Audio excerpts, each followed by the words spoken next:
What is up, everyone? We are live. We are live. I'm back with my good friend Andrew, Glad to and be we are here. going, yes, sir. And we're going to be giving our South Carolina versus Ole Miss preview and prediction. But before we begin with this show, I need y'all to do just three things for me. Just three things. Three things, not that much. Like, subscribe, and also share. Help some more Gamecock fans find this show because we need some more Gamecock fans around here. And any type of help you guys can give us would be greatly appreciated. Big game this weekend, Andrew. Gamecocks going on the road at night to take on Ole Miss and Trinidad Chambliss. At night in the SIP, by the way. So another Yep. road night game for South Carolina. Yeah, Just it feels that like kind of. they've played a lot of night games this year. I mean, the Yeah. last two haven't been night games, but it feels like a lot of the game. I mean, they've really only played 3 day games this year. The last two games, then the Virginia Tech game. All other games have sort of been night games. So Yeah. Yep. yeah, Another road game, another night road game. But gets a top 10 team, by the way. And yep. from what I've read, and I saw Jackpot made a video or a little short about this. And I don't know how true this is, and I haven't really researched it, but apparently Carolina on the road against top 10 teams, I think they're undefeated against the spread, if I'm not mistaken. I'm not sure. But the Gamecocks, they sit as a 12.5 point underdog right now against Ole Miss. And I think we all know, Ole Miss, they have one of the best offenses in the country. It's going to be very hard to stop them. But South Carolina, our defense, for the most part, they were able to hold their own against Ty Simpson and Alabama up until the end. Yep. And that's going to be key to stopping Ole Miss because we saw Oklahoma's defense, and they got a really good defense. We all know this. But Ole Miss was able to score on them, man. They were. And if South Carolina is going to have a chance to derail the lane train, if you may, they're going to have to play really, really good offense. And they're going to have They to will. stop Ole Miss again. They're going to have to stop Ole Miss. Yep. And that's going to be very hard to do. It will be. They have just a really good offense with Trinidad Chambliss. I mean, people are talking about him being invited to New York as a Heisman Trophy finalist, and I mean, the thing is, he's a D2 transfer from a Ferris State, so I mean, he's just fit in perfectly for Ole Miss and for that Lane Kiffin offense, and I think he just fits in very well in that system, and when he gets in a rhythm, he just is, it feels like he's just unstoppable. That there's Right. nothing you can really do to stop him, and that Lane Kiffin offense, that spread offense, they can put up some points.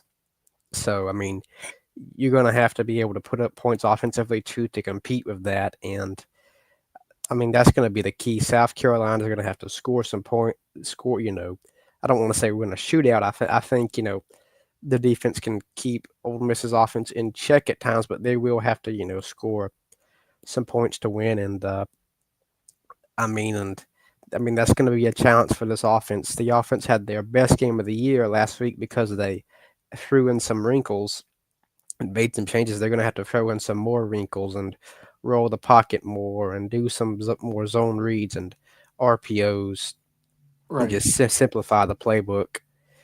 And if they want to have a chance to put up some points, now the Ole Miss defense is vulnerable at times. Yeah. Last week Oklahoma had a big touchdown where the Ole Miss's secondary just completely busted. It was busted coverage on run play, and the guy ran all the way to the end zone. That was in the first half. So I mean, Mississippi's, their defense isn't the best, but I mean, they have talent on that defense, and just on the road at their place in Oxford at night. I mean, it's going to be a challenging, rowdy environment as it would be at any, SEC, any SEC school. So, I mean, it won't be an easy environment, an easy place to win at. It'll be definitely intimidating for South Carolina at times, but they're just going to have to continue improving on the offensive side of the ball, continue making adjustments, and just show that they can score and keep up with Ole Miss if they want to win. Yep. And I will say you mentioned rolling the pocket. I thought, Carolina did that at times. They rolled the pocket a Yep. couple times. Yep. You need to do that more, man, and need to Exactly. let Lenoris be Lenoris more. You've got to. Yeah. Yeah. That I mean And that's your best hope, and just rolling the hmm pocket. I mean that's just something. I mean, especially when you have a bad O line like South Carolina, which I know the O line is getting better, but when you have a bad O yeah, line, rolling the pocket is always a good idea because it always helps with that. It gives your quarterback an extra second or two. So I mean, that's something they're going to have to do. Um, Again, whether South Carolina's offense can compete or not, I think that'll come down to will they keep adding wrinkles or will they move away from it? I didn't really listen much fully to the weekly coaches press conference, but I know some people have talked about what Mike Shula says, and it just sounds like there's almost this sort of a miscommunication, or I don't know about miscommunication, but yeah. how should I put it? Maybe I would even a say that honestly. I would say that. disunion. Yeah, Maybe even a disunion. Him not being in sync with whatever the rest of the team and the coaches are and wanting to do, and he almost from his answers sounded like he might even try to move away from those wrinkles, like he's stubborn and insistent on just keeping to some of his play calls. So they definitely can't do that. If he does, it'll be an ugly loss once again. yeah, and the players on their press conference. I try really hard not to listen to press conferences. By the way, I really try not to. But they were talking about how they simplified the playbook and how they need to do more of that. Mike Shula came out and said they didn't change a thing. So to add to your point on like the disconnect and stuff like that. But you mentioned offensive line too, by the way, and how they're getting better. What's one thing, Andrew, I'll ask you, that South Carolina has done on the road this year against Missouri and against LSU that cost them chances to win games? Well, they had a bunch of false start penalties, and the offensive line Bingo. just didn't play well, and they just looked Bingo. You have undisciplined to and cut immature. that down. You if this and we have brought down the penalties, by the way. I mean, Yep. God bless Sean Elliott because he's fixing it now. It's not perfect, but I mean we're seeing some improvements in that area. Yeah. But beating yourself, you can't do that. If you have opportunities, which I'm just gonna go ahead and tell you, despite how bad coaching is, I do think there will be opportunities for you in this game. When they come, you cannot shoot yourself in the foot and do like the 1 or 2 step forward, 3 step back type of thing. I mean, you just can't do it. You had 13 penalties against Missouri, if I'm not mistaken, and you had Yep. 13 against LSU, both on the road, and both you had chances in.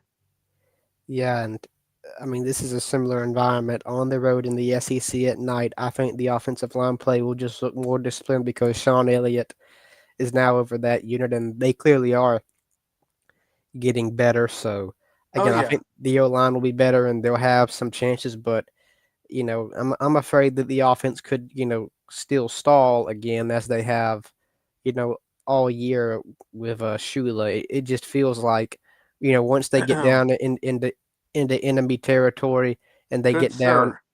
and they get down What's the name for Mike Shula? Shula.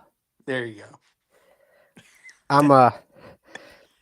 and this is something that South Carolina has struggled with all year, especially even last week in the first half of that Alabama game. It just felt like the offense would drive down into Alabama territory or against LSU. In in that case, they would drive down to the LSU territory and they would just stall. Whether especially, and this has been a problem for South Carolina all year, but they've had a tendency to stall in the red zone. The red zone offense has not been hmm good. It's almost like they get in the red zone and they just forget how to play offense and punch it in, and that's just something South Carolina cannot do. Once they get down to the red zone, they have to be able to punch it in. They can't get down to the Ole Miss territory and then just completely stall or just move away from what's working. I feel like they've done that when they get down in opponent territory and just try to be hard headed and run it up the middle.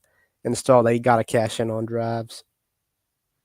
One thing we saw last week that I really we need to see more of this. I don't know why we haven't seen this.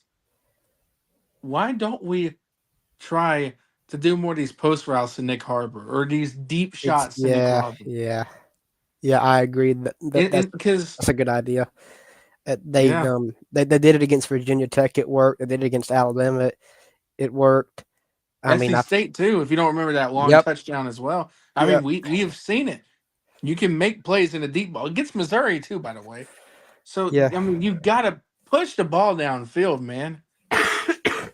And that's something I think you should have done on that last drive instead Sorry of about running it that. up the middle with no timeouts. Why not, pass it deep Yeah, to the sideline? I don't know, Mike yeah, Shua. Maybe my logic and maybe football yeah. knowledge is a little too much for you, but why on God's green earth would you decide to run it up the middle with no timeouts instead of Yeah. pushing it? He was playing for overtime. He didn't. He wasn't playing for the win. It felt like we were playing not to lose that entire second half, man. Well, that entire fourth quarter. It's like, we Yeah, got a lead and we were playing not to lose. It just felt like that. And you can't do that. yeah. That's just Mike Shula's play calling for you. I mean, yeah, I agree. They should do more. Send just send Harbor on a straight go route and try to throw it deep to him. He's the fastest man in college football. I mean, everybody knows that. I mean, it would be foolish not to utilize him that way. And I mean, I Yeah. would try it at least a couple times a game. Just send him on a straight go route. Maybe even roll the pocket if you have to, and just see if he can, you know, break free. Especially if Ole Miss turns it over. Because Spurrier's philosophy was always, if the other team turns it over, immediately take a shot for the end zone, just because that can just be such a demoralizing strike. To their moment, to the other team's momentum, to their hope, to their morale. So I mean, I would try that too. If Ole Miss turned it over, I'd immediately, just send Harbor straight on the go route on that first down, and just throw it deep to him. So it's just something that should be done more. I mean, Nick Harbor's practically, when you do that, he's almost like a cheat code, pretty much, just because of how fast he is. I mean, it's just hard to keep up with him. So yeah, that's something that needs to be tried. Agreed. Welcome, Eddie. It's good to see you, buddy. Hey, guys, a little late joining. No problemo, my friend. We're glad to see you here. Also had Zanino and SC Fan 943 in the house, too. It's good to see everybody. Make sure you're hitting the like button and also share and help some Gamecock fans find the channel. Well, let me get your opinion on this because this is one thing I noticed Carolina did a couple of times, too. How about throwing the ball to the running backs, too? Is that something you Yeah. agree with? Well, yeah, I think it's innovative. It should be tried. I think they should try throwing it to Attaway more. I think he's Exactly. I think Yeah. he's probably Attaway the best was he showed you what a playmaker he was. I don't know why they haven't been putting Attaway in there. That's so ridiculous, man, because we know what a player Attaway Yeah, is, and he just hasn't been used. I don't know why. It's frustrating. Same with Mazio Bennett, yeah. you know? I mean, it has been. He's a playmaker. He should be used. Um, yeah, I agree. Just you can throw it to the running back more. Now, last week we did see it, in a sense, practically cost him when they threw it to Faison, and he wasn't able to catch it in the Alabama. Defender just came down with it and took it all the way back to the end zone for a pick six. So, I mean, you can't make sloppy mistakes like that, but I mean, it is an innovative wrinkle that you should try. Agreed. And we talked about cutting the penalties now, which is something you absolutely have to do. You can't have false starts. You can't have a lot of penalties on the road like you've had because that will cost you. And as we've seen against Missouri, as we saw against LSU, and you had chances to win both of those games, by the way, and Yeah, you shot yourself in the foot with penalties. The one thing we've noticed is the line is getting better in that regard. They are yeah. just got to keep it up. But what are some other goals for that you have for us to win this game? I mean, I think Mississippi's offense is going to try to score points. I mean, I think if you're the defense, I mean, your girls are going to be trying to slow down Trinidad Chambliss and that Ole Miss tempo the best you can. Um, I think trying to slow down Mississippi's offense, and I think if you do that, you can give yourself a chance if offensively you can move the ball and not stall in enemy territory and be able to just cast it in and punch it in on these drives and convert third downs. I think you would have a chance if you can do those things and just play clean football. Agreed. And I feel like we both know this. Trinidad Shanless or Shanless in Ole Miss, they're going to get theirs. Lacey is Yeah, another dangerous runner, by the way. He can be a threat. I mean, he's already got over 600 yards. I mean, he's having a monster season so far. Well, I don't know. Maybe I would say monster, but he's definitely doing some really nice yep, things. This defense is going to have to do what they did last week, man. You're going to have to get pressure on Chandless. You can't let him hang around in the pocket because if you do, I mean, it's done. So we've seen it all year long, man. When Ole Miss, when Trinidad Chandless has time, he will make you pay every single time, man. I mean, he will. You got yeah, to put pressure on it. And can Carolina come up with turnovers? For the way we unfortunately kind of let it get away from us at the end of that Bama game, Carolina created a couple turnovers against Alabama. You had I think it was a yeah, strip sack, and yep. you You you had you had a play where the ball hit a punt return, yep. and Nick Harbor made a great play on that. Punt yeah, return. he did. And But can you create turnovers to help swing some momentum? You exactly. know, and there's another thing we want to bring up just for funsies. What, believe it or not, is actually a serious talking point. South Carolina in November. Yep. 13-4 under Shane Beamer in November. hmm Guess when this game is being played, Andrew? November, being played on November 1st. In Ole Miss, man, they had a late season collapse last year. And I've heard this from some Ole Miss fans. I've heard this from others. Can Ole Miss avoid that? Can they? Can they avoid that? Because we have seen them. I mean, LSU, I think we know, is not a really good football team. They screwed around with Washington State They did. and nearly found out. hmm So if Ole Miss has one of those games like Ty Simpson and Alabama had, where you could tell it wasn't all there for Alabama offensively up until the end. I mean, Carolina had harassed them all day long. Can Carolina force that for this Ole Miss offense? Yeah, I mean that's what South Carolina's defense is going to have to do. And I mean, Mississippi sort of had a little late collapse last year that lost to Florida that cost them a playoff spot. So, I mean, it's definitely possible South Carolina has played hot in the month of November under Beamer. That's sort of something that he's sort of known for here at South Carolina. So, I mean, I think Saturday has the 13 and chance. 4. Yep, has the chance to. Saturday, I would say definitely has a chance to kickstart what is hopefully a, you know, hot just a ending the season on a good note for South Carolina football, especially considering how disappointing of a season that it's been. So, you know, Yeah. And it Saturday, feels like, honestly, Andrew, even if you do win out, I mean, this season's a disappointment either way yeah, compared to your yeah, goals. I Even if agree. you went out and go 7-5, I mean, Yeah, that's disappointing. but at this point, bro, when a lot of the fan base has no hope, if you can go out there because you are so,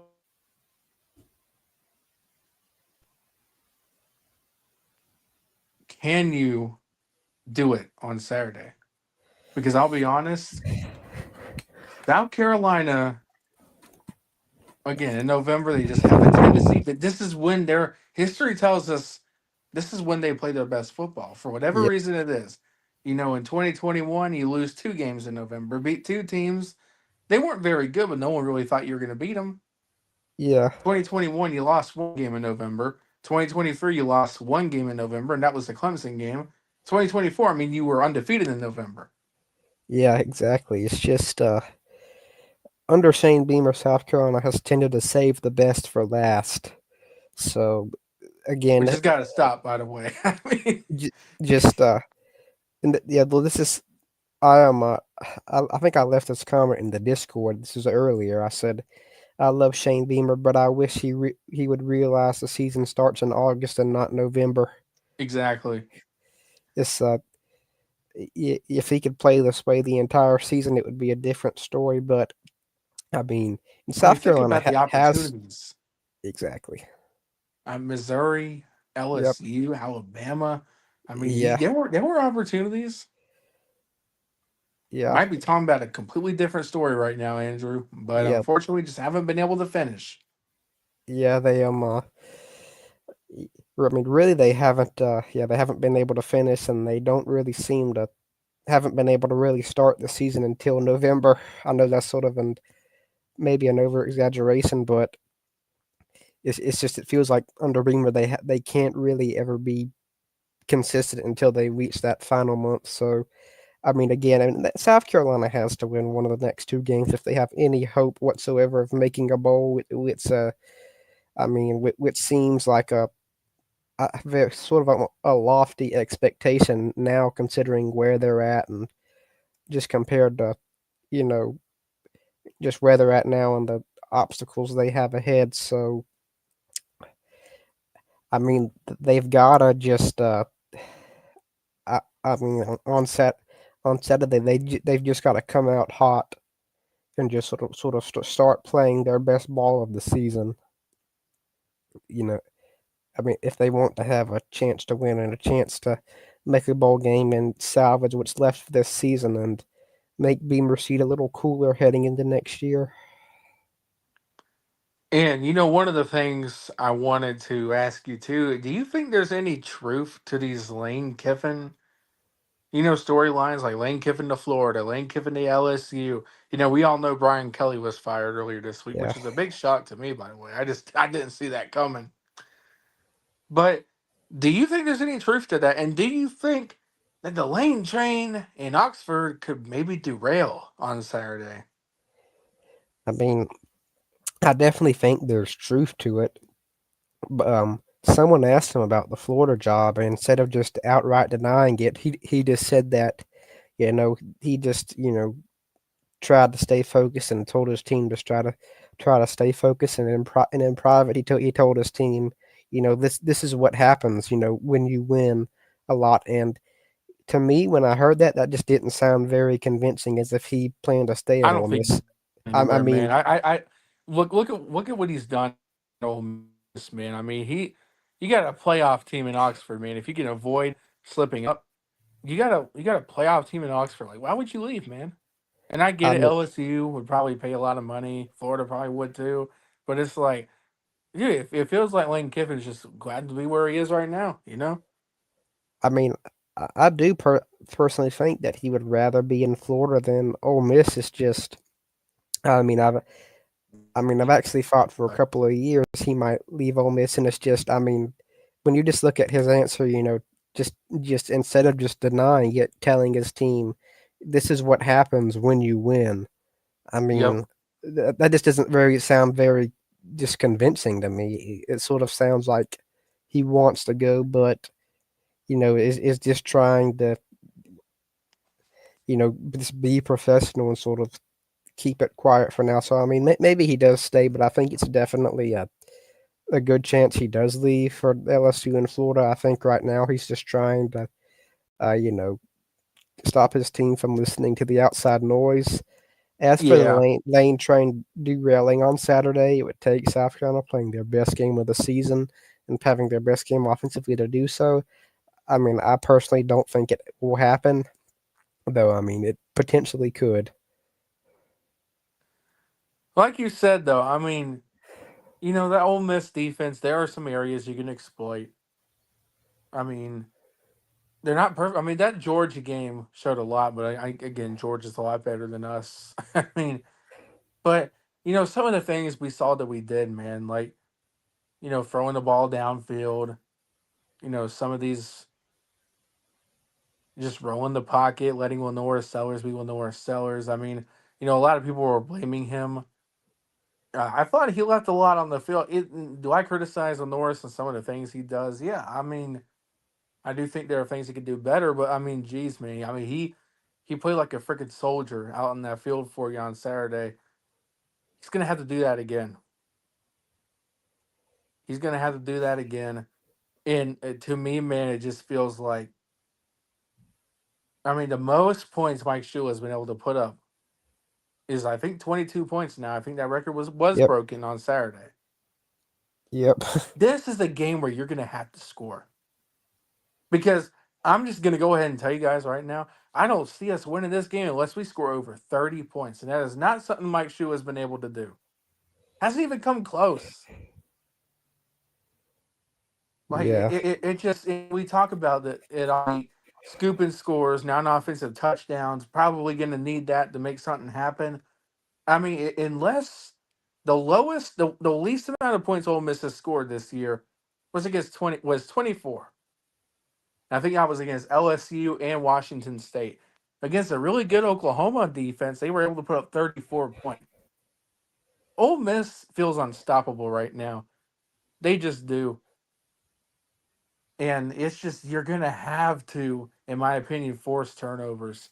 If you're gonna win, you're gonna have to get pressure on Trinidad Chandless, and you're just gonna have to make life hell.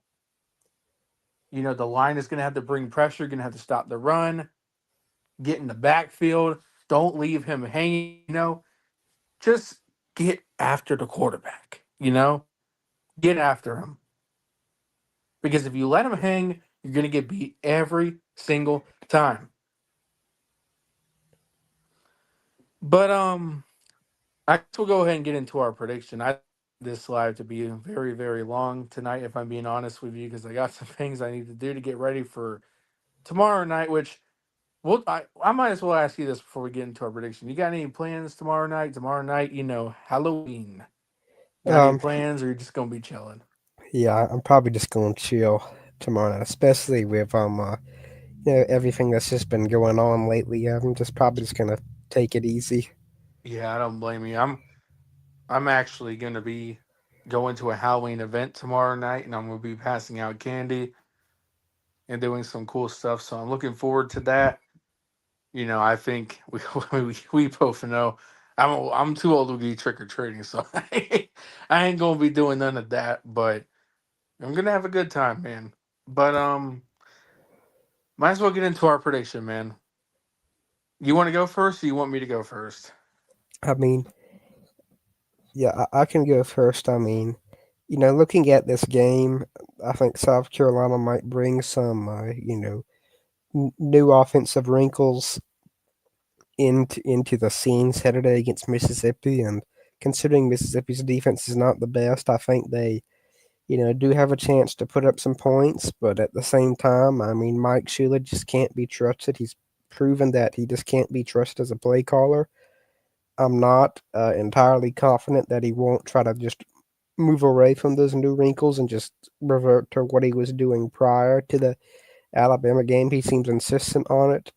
I mean, I practically know there will be points where he makes head scratching play calls. He's just proven that time and time again.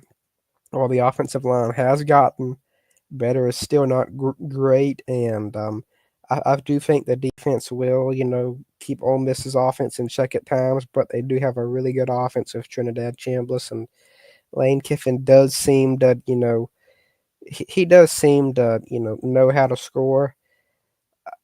I'm gonna say that the final score will be.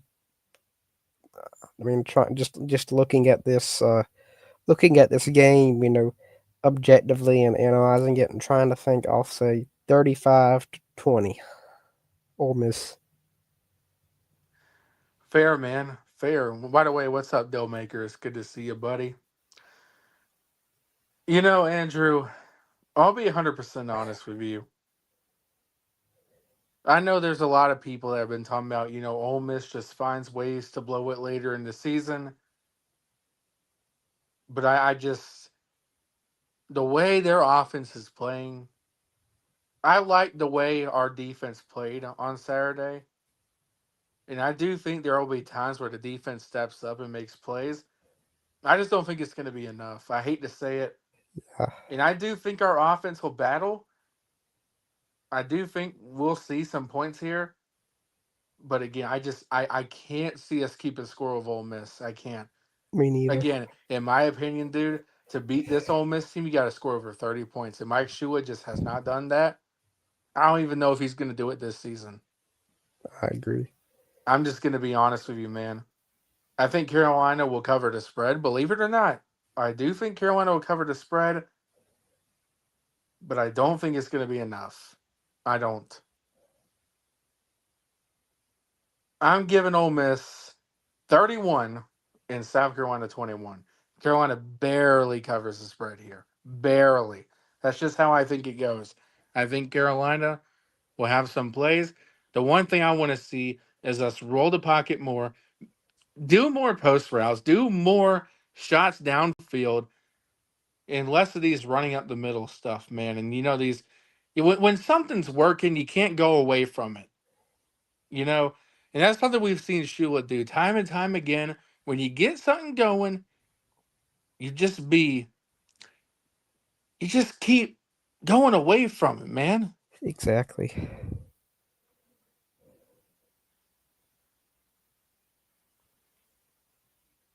31-21.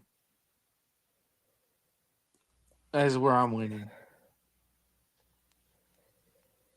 for this game. But I'll be honest with you.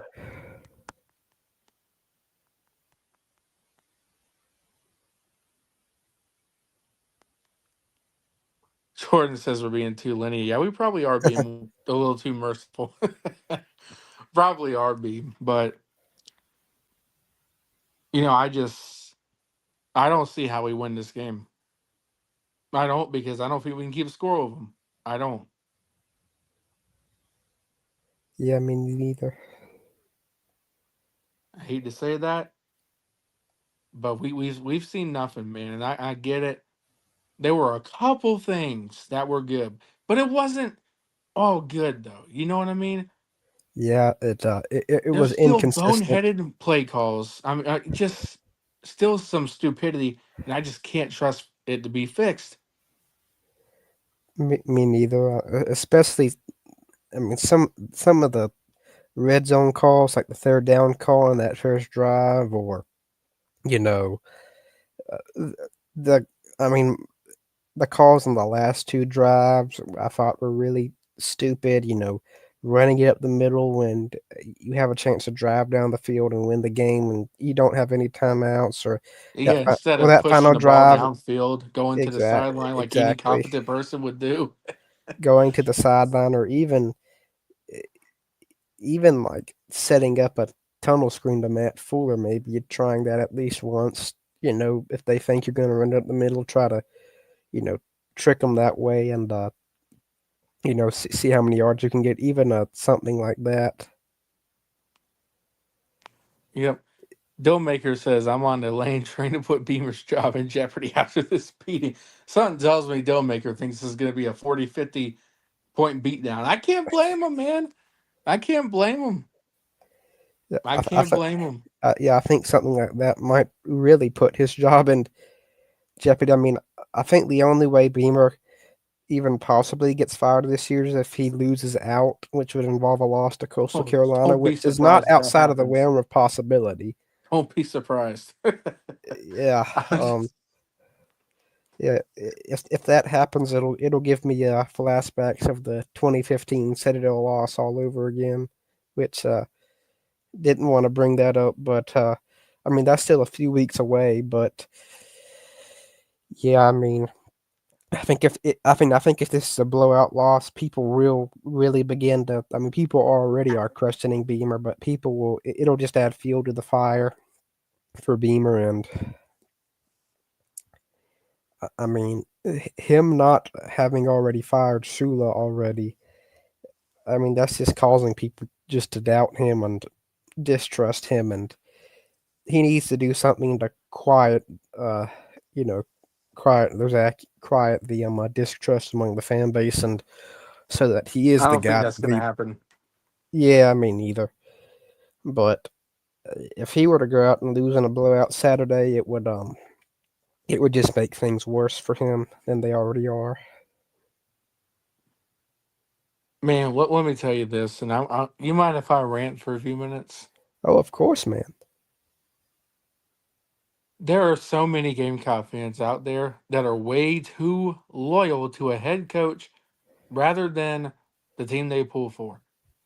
If you know Yeah, what I mean. Like yeah. it's like we're giving this guy a license to suck just because he wants to be here and because it's his dream job. I He mean, is what 0 for 3 on offensive hires, and you 0 know for we 4. we've blamed Satterfield, we blamed Loggins at times, we blamed Shula. I mean, When they do we deserve. start looking? When I do we mean, they start did. looking to him, man? He keeps hiring these Yeah, pro style offensive guys.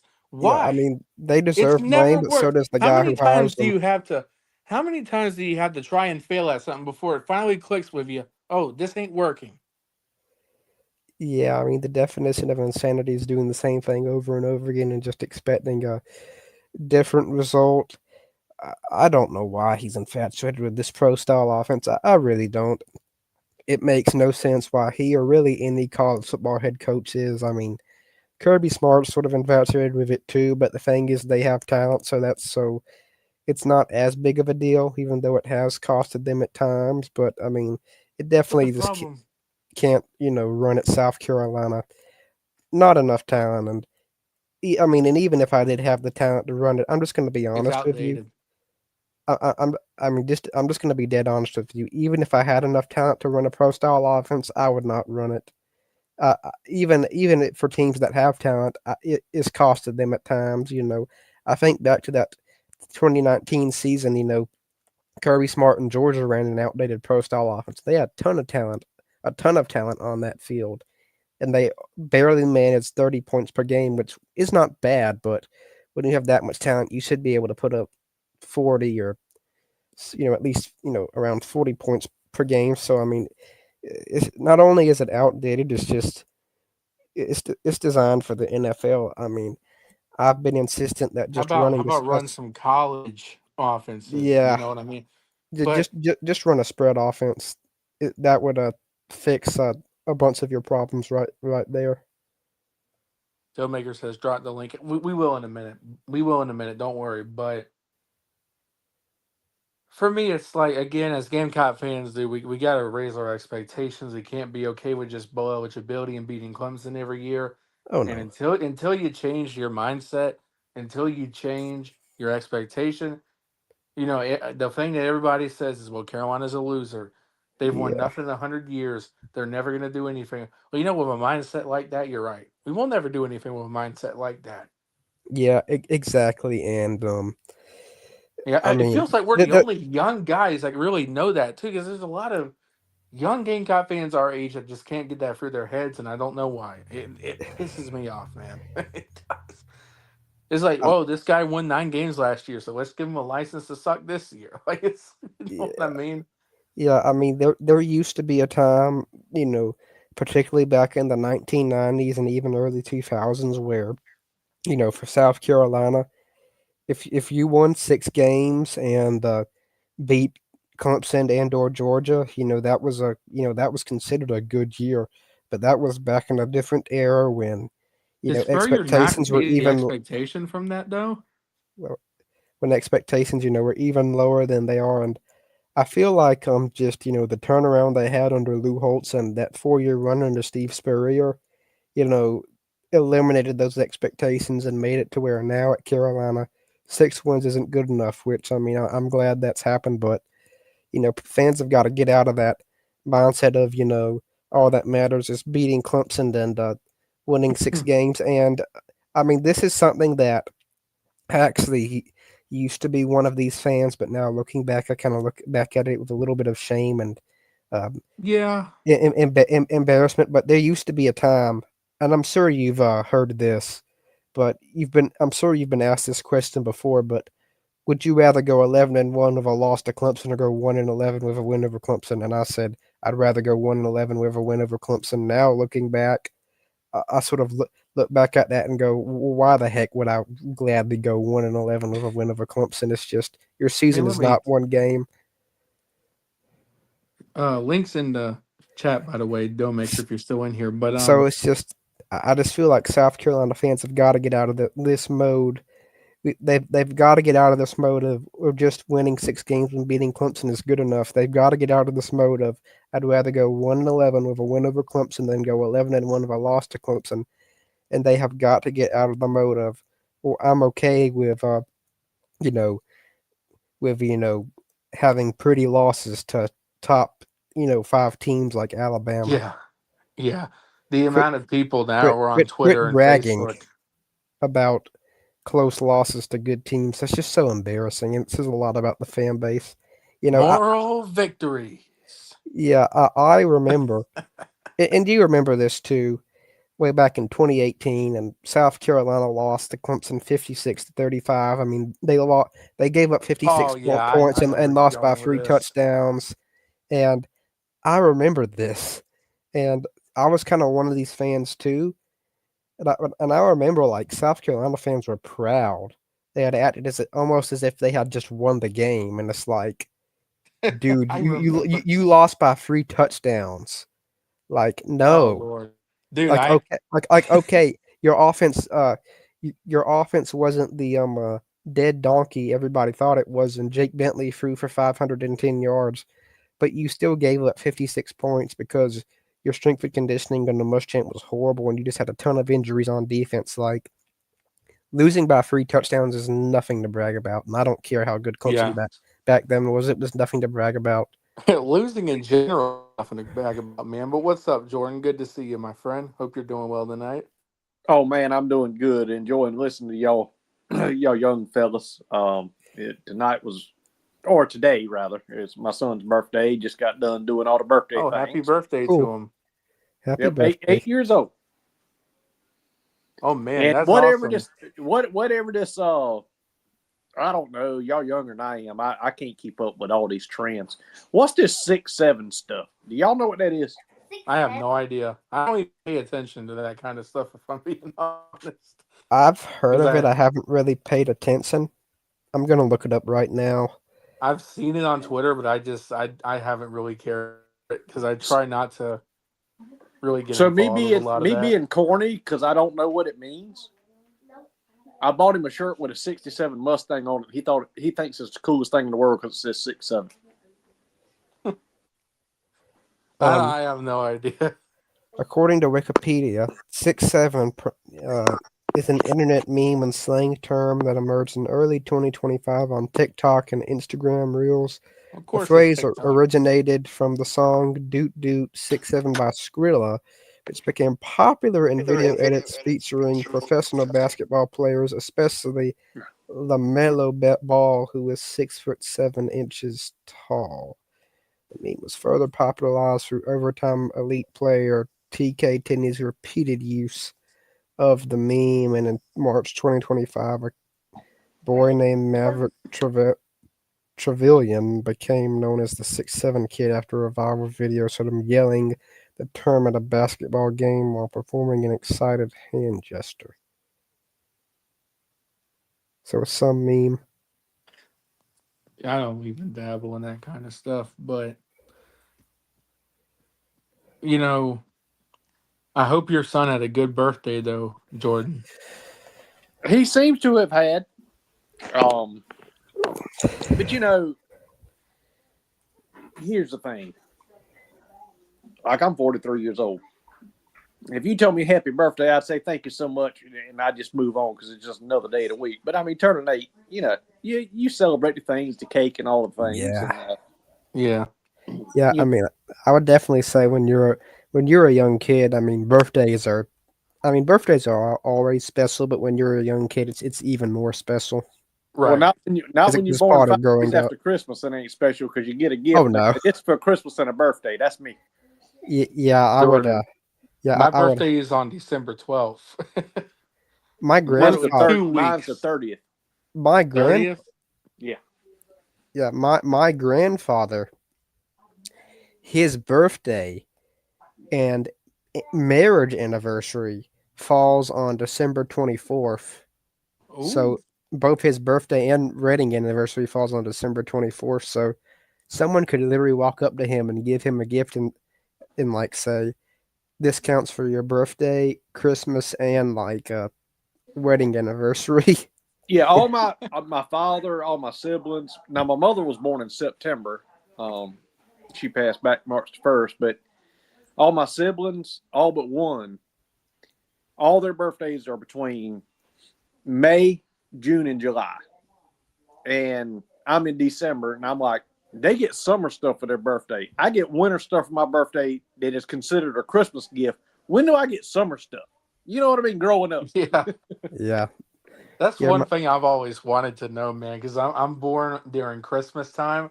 It's like, man, I love, because my friends, when I was younger, there was a friend I had. I mean, she had pool parties because her birthday is in freaking August. She's so lucky because I want to have a pool party for my birthday. It's hard to do that in December, you know?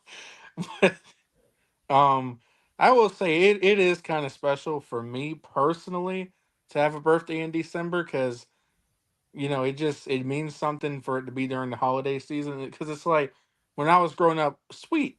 You get you get presents before Christmas and then you get presents 2 weeks later on Christmas. It's like sweet gifts on 2 days of the month. But now for me, I'll be 23 on December 12th, and I just get a few cards and everything. I'm more than happy with just that. But back then, man, we do some very special stuff. We go to bowling alleys. We go to um there was a place here in Columbia I really liked called Monkey Joe's. It was I remember where I lived. There used to be like a Monkey Joe's, yeah, it and was we'd in go there for Lexington. birthdays. Yeah, it was very fun. If you don't know it, Yeah. that's where a bunch of inflatables and stuff. And I used to go to trampoline parks, things like that. And Halloween is coming up tomorrow and everything. And I remember going. If y'all want some Halloween stories or something, have any of y'all gone in the haunted houses or anything? Oh, yeah. Not lately, but man, back in the day before we started having children, me and my wife, we used to go every year to different ones. We loved the hell out of that stuff. Oh yeah, you know they're off air. Let me tell you something, and y'all might think I'm crazy. I have seen some very weird things, not at haunted houses, but now I'm a Christian. I've told y'all that I believe in Jesus and everything, so I do believe there's the supernatural. But I've seen some weird stuff, man. If y'all want to know, like during in dreams, when I'm barely falling asleep or anything, I've seen some weird things. I'll tell you that much. Well, But nothing, I don't think anything I've seen will be weirder if we somehow see Carolina pull that crap off on Saturday. That would be very weird. well, right. I was gonna go back to that. I'm no historian, but I know history. And history, to me, the two easiest subjects that you could ever take in school, in my opinion, is math. Why? Because there's always an answer, and you can go in reverse and figure out how you got to the answer, right? That is something beautiful Yeah. about math. Yes. I mean, even if you're second guessing yourself, well, just go backwards and figure it out. You can figure out that you've got the right answer. You can check Exactly. History, to me, is memorization it. It is. because history never changes. Exactly. It never changes. Current events change, but the history never changes. Right. I say that to say this. The history of the Gamecocks is the history of the Gamecocks. It is. None of us can go back and change it. We've never won Jack Diddley squat. This is current events, what I'm about to tell you. We're paying a coach $8.2, $8.3 million a year that is sitting right now with a 5-3 record in a world that is basically the minor leagues of the NFL. The structure of it is identical to the NFL. You don't have to recruit in the top 10 of the nation to be successful. All you have to Exactly. do and they're successful. is buy the best team. Yeah. Now, you can get cheap ones. You can come here, there, and yonder and get cheap ones that are great players on a lower level that become these superstars. Okay, you can't. Kyle Kennard, prime example. They are out there. But that's one every 5 or 6 that you land on that deal. My point is this. There's a reason why there's a salary cap, because if there wasn't, Jerry Jones and the Cowboys would never lose a game. Ever. Ever, ever, ever. Because he would go out and spend more money than anybody else to win the Super Bowl every year. We all agree with that. Yeah, especially with all that, oil money they got out there in Texas. Yeah, and I mean, I don't know if you know the legacy of how he made his money. That's a story for another day, but I can explain it to you. He was just a big risk taker. He started an oil business. He was a big risk taker. He dumped all his money into an oil well. Everybody said would never make anything, and became a billionaire. It's one of those, they need to make a show off of it, really. But I said everything that I just said. Anyone that can sit there and say Shane Beamer is the guy to take us to the levels of the Georgias of the world, the Ohio States of the world. Hell, I'll throw them in there, the Indianas of the world right now. They're crazy. They are absent. I don't like to call people crazy. I'll use a better word that's probably even more offensive. They're ignorant.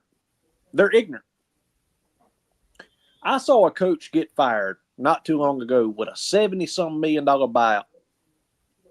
And I thought to myself, what have we gotten ourselves into? This is absolutely insane. But yet I look right now, and in my opinion, that same team that paid $70-something million in buyout looks to me the best team in the damn country right now. And that's Texas A&M. Looks to be the best team in the country. Mm-hmm. All right. UCLA fires their coach. Well, he wasn't worth a damn anyway. But move on. James Franklin gets fired. James Franklin. Look at what he's done in his tenure there. And everybody says, oh, South Carolina can't afford a great coach. He was making $8.5 million a year. Our coach is making 8.3. Yeah, that's BS. Carolina has money. They have money. They do. I mean, look at how much we're spending right now on stadium renovations, Jordan. I mean, Yeah. You're preaching. That's gonna bring in more to the money. Choir. You're preaching to the choir with me. yeah, I mean, dude, you don't think Carolina can go out there and get a good coach? You don't think they can go throw, maybe even 9 or 10 million? Well, maybe I don't know, but Right, I know. Look at it this way. This is how I look at things. Business, personal, it doesn't matter. This is just life. If you look, hell, let's just throw Amazon out there, right? Let's say you're in the market for, Hellfire, I don't know, a jersey, okay? Let's just say a Gamecock jersey, right? And you see this one down here, and it's Amazon's bestseller, and it's $9.99. And you read the reviews on it, a lot of people say, well, it's not true to size, and after about 5 washes, it rips up. But you look over here and you see this Nike one, and I know we're not Nike yet, but we're going to be. And the Nike one is $22.99. Well, if I'm going to spend $9.99, I'm just going to throw the extra few dollars in it and get the $22.99, and all the reviews are great, right? What's the difference in that and $8.3 million and Lane Kiffin making $9 million? And he got Ole Miss, one of the smallest states in the union, kicking ass. Think about what I just said. And by the way, you know what's funny, Jordan? Ole Miss has never been to Atlanta. South Carolina has, at least once. I mean, Ole Miss only has one 11-win season in their history, and look at what they're doing. People have regarded Ole Miss as not very good in everything historically. Look at what they're doing. Look at what Vandy's doing. Look at what Indiana's doing. Hell, Look at what look at Georgia Tech's doing right now. Yeah, Georgia Yeah. Tech. y'all. Have y'all ever been to Como, Missouri? No, never will set foot in that crap show. Well, let me Never tell you have. something. That crap show is a better program than we are, sir. Oh, by far. Definitely. By far. Not even debatable. Drinkwitz, unlike Beamer, actually knows how to run a competent offense. He understands the game. And, you know, here's the thing. I've had a lot of success in my life. And it wasn't because I was the smartest in the room. No, I was smart enough to put smart people around me that knew how to do their job. That's the thing about college ball. You don't Exactly. have to know to do it all. I mean, the head coach is pretty much the CEO. All you have to do is like hire good assistants, good employees. Yeah, you And- hire good Like- supervisors, managers, whatever you want to call them, coordinator, whatever name you want to give them, that know how to do their job very well and let them do their job. Yep. Exactly. And you One know, thing I like about you can go first, Ryan. I don't want to interrupt you. no, it's fine. It's fine. I was just gonna say, you know, as much as we don't like Clemson or anything, that's what Dabo did, man. He surrounded himself with very smart people. You damn right he did. You know, Brent Venables, after that 70-35 beating that West Virginia put on him, he made a decision and he brought in Brent Venables. And look what happened. They won national champions. Yeah, but And- here's the thing. Okay, understand this. Have you heard the disconnect of the pressers in the last few Yeah. weeks? Yeah, you Listen know, to the disconnect of what Beamer says, and then the coordinators come in and completely contradict what he said. hey Jordan, can I give you an example of that, by the way? Yeah. So, the players this week were talking about how they simplified the playbook and how they need to do that. Mike Shula comes out and says, "No, we didn't change anything." That's mean- what I mean. Yeah, that was my point of what I was making. Yeah, But at the end of the day, you know what? Shane Beamer don't want anybody to be great because then his job's in jeopardy. He's not smart enough to realize if his coordinators are great, his strength and conditioning is great, well, he'll probably get another $1 million next year. Egghead. He is too Yeah. immature, does not have enough experience in this game. He was offered numerous coordinator spots over the last 20 years and turned them down because he didn't believe he could do it. But yet he's a head coach now. Put Yeah, that I in mean- your pipe and smoke it because those are facts, my friend. yeah. And you know, the sad thing is, I've wanted Beamer to succeed. I've been a fan of him, Me too. but my loyalties lie to the University of South Carolina. It lies to the Block C. It doesn't lie to him. Nope. We have got to. I'm just going to be honest, and we've said this. I've heard you, Chuck, and Rooster and Jackpot talk about it. Until Carolina fans want better, you're just not going to get better. Well, and that's the problem. That's the problem is we have a lot of fans, and if you look at my videos, man, they'll jump on there and they'll you turn it against your team. I'll never turn against my team. I'll turn against No, we're our turning coaching against staff. the coaching staff. Yeah, That's what we're exactly. turning against. Yeah, I'll never turn against my team. I'll never turn against the young men playing on our team. Oh, hell, women. If we had a woman starting quarterback, I don't care. I'd never turn against her either. You know, I'm not Yeah. sexist. If you get the job done, hey, trot your hind out there and let's do it. But Listen, I'm turning against the adults in the room that are called coaches, which are also teachers, that are not competent enough to teach the athletes in the program. Exactly. Yeah. Exactly. And I'll say this, I'm no sexist too. I've seen women out there that could beat the snot out of a guy. I have. I mean, you know, I'm sure that there are a couple girls I knew growing up that I thought would have been great playing football. I'll tell you that. But Hey, there You was a know. couple on the softball team. I tell you what, if they lined up a linebacker, I wouldn't have went up the middle. I'm going to go ahead and tell you. You know, if they handed me the ball and them girls was middle linebacker, I wouldn't have ran it up the middle. Hell no, I'd have tried to kick it out. Mm-mm. Them gals are tough, son. yeah. Yeah, but you know, it's just And we talked about this. One of the first things Steve Spurrier did when he got to Carolina was he tore down a big "Beat Clemson" poster in the locker room, and he told people that's not the expectation here. Our goal is to win championships. Beating Clemson is something that'll come with it. Yeah, and I actually have a book about that, and they talk about that how he did that. But I mean, that's just the attitude they need to have, and I think part of the reason why Spurrier changed the program is he just had a different attitude. It was, Mm-hmm.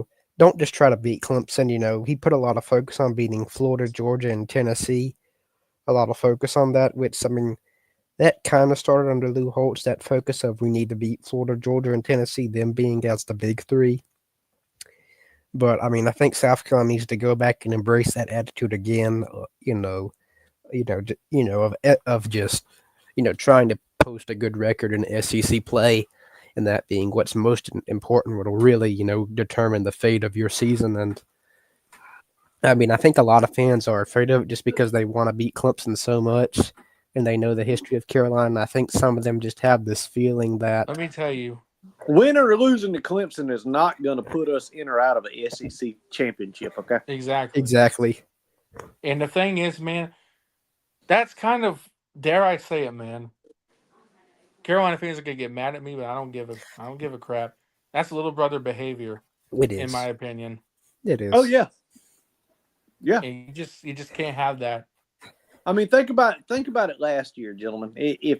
That's what I guess bothers me is the people that get on and talk about all that yabba dabba do, negative comments. I'm like, do you really understand the game of football and how it works? No, they just like they only look for garnet glasses. They don't see anything through that. Yeah, I'm like, here's what I truly believe. I truly believe this wholeheartedly. The more people that's in the stadium, the more fun they're having, drinking, partying, and tailgating, and that's all that matters to them. The game that's going on the field and the shitty play calling and all of that doesn't matter to them. I believe that. Chuck said something to Jordan on his video, and I couldn't have agreed with it more. And he said it too, not to be morbid, not to be dark or anything. What's the number one line we hear almost every year from Carolina fans? Wait till next year. Listen, next year ain't promised. Tomorrow's not promised. The next hour's not promised. God can take you whenever he wants you. You know that. It is appointed once for a man to die and then judgment. Mm-hmm. And, and I wonder, again, whether it's the atmosphere that they're so headstrong, oh, he's going to take us there. My thing is this. I can give them the biggest prime example they ever want to see. And this is it. If you believe that to be true, and the fact that we beat Clemson just last year with 3 losses by 5 points, Clemson went on to win the ACC title and went straight into the damn playoffs, and we had our thumb stuck up our nose. So what the hell does beating Clemson got to do with any damn thing? Exactly. People just like the bragging rights. That's all they want. Just to be able to say, ha, we beat you. I mean, and look, don't get me wrong. I mean, I do care a lot about, it is fun to beat your rival. And I mean, well, of course. And it's something that you need to do because it plays a major role in in-state recruiting battles and just winning those. If you can beat your rival, that helps a lot in those. So, I mean, it is important, but the season isn't one game. That's why I think a lot of South Carolina fans, some of them just have that mentality that, beating Clemson's all that matters. Like, that's just one game. Don't get me wrong, it's an important game, but there are other important. But is it, Andrew?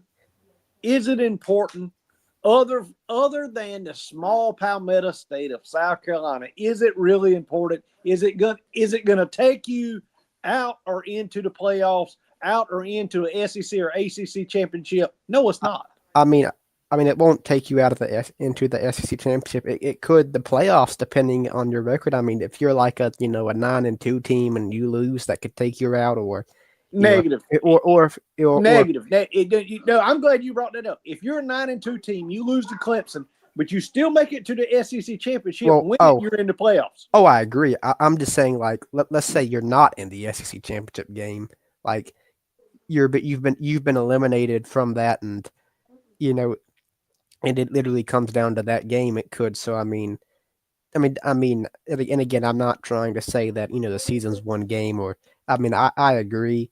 It's just really it's more important to have a good record in SEC play, undeniably, way more important.